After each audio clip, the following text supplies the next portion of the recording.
साथीहरू, म अहिले सोलुखुम्बुको महाकुलुङ गाउँपालिकाबाट भोजपुरको सल्पासिलिचो गाउँपालिकातिर जाँदैछु। म अहिले ठ्याक्कै सोलुखुम्बु र भोजपुर जिल्लाको सिमाना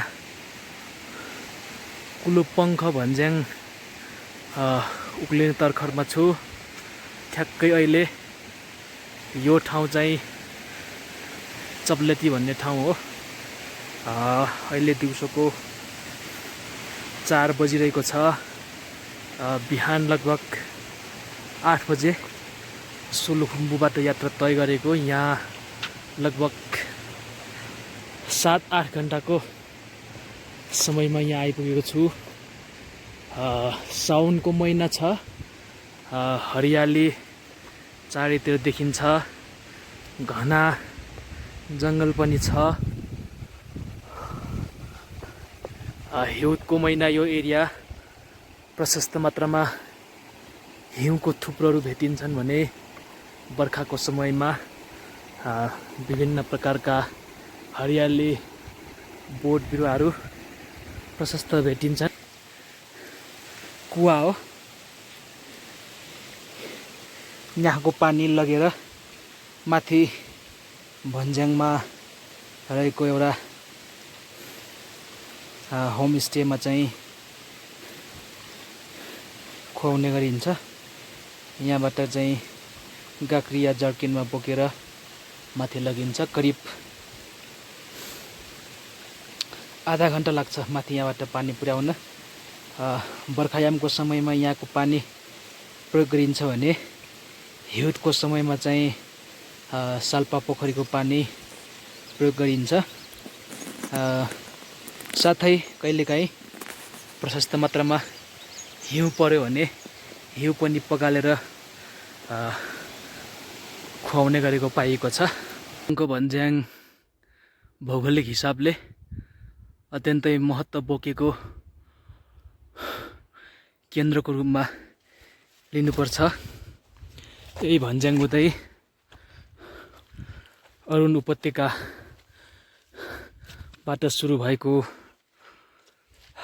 पर्यटन यात्रा सगरमाथाको चुचुरोसम्म पुग्न सक्छ भने ख्वालुङबाट सुरु भएको मुन्दुम पदमार्ग पनि यही भन्ज्याङ हुँदै सिलुछोको चुचुरोमा पुगेर टुङ्गिन्छ। भोजपुर सोलुखुम्बुमा 2वटा चिया पसलहरू रहेका छन्। चिया पसल मात्रै होइन, यसलाई एउटा होमस्टेहरू पनि लिन सकिन्छ।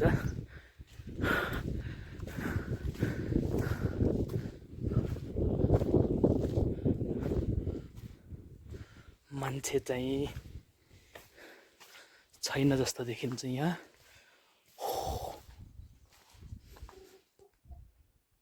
कुलुपङ्ख भन्ज्याङ क्रस गरेर म ओह्रालो झर्दैछु।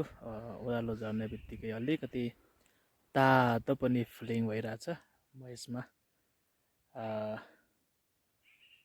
थर्मासमा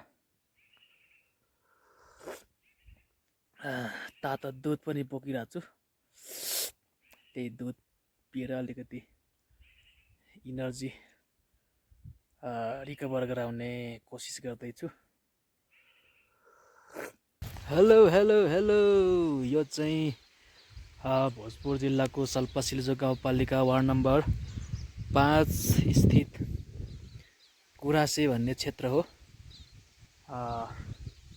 यो चाहिँ विशेष गरी चौरी पालनको लागि चाहिँ उपयुक्त क्षेत्र हो। यहाँ 4वटा भन्दा बढी गोठहरू पनि छन्। तर गोठभन्दा पनि यहाँको चाहिँ यो अहिले तत्काल फुल्दै गरेको फुलहरूको सुन्दरताले चाहिँ एकदम मन लोभ्याएको छ। यहाँ माथि चाहिँ सुरुमा यहाँको चाहिँ धार्मिक क्षेत्र साल्पा र सिलिसो जाने बाटोको लागि चाहिँ सूचना बोर्ड थियो, तर अहिले चाहिँ पुरानो भइसकेको छ। यसको पनि एकचोटि पुनः मर्मत गर्नुपर्ने अथवा नयाँ स्थापना गर्नुपर्ने देखिन्छ।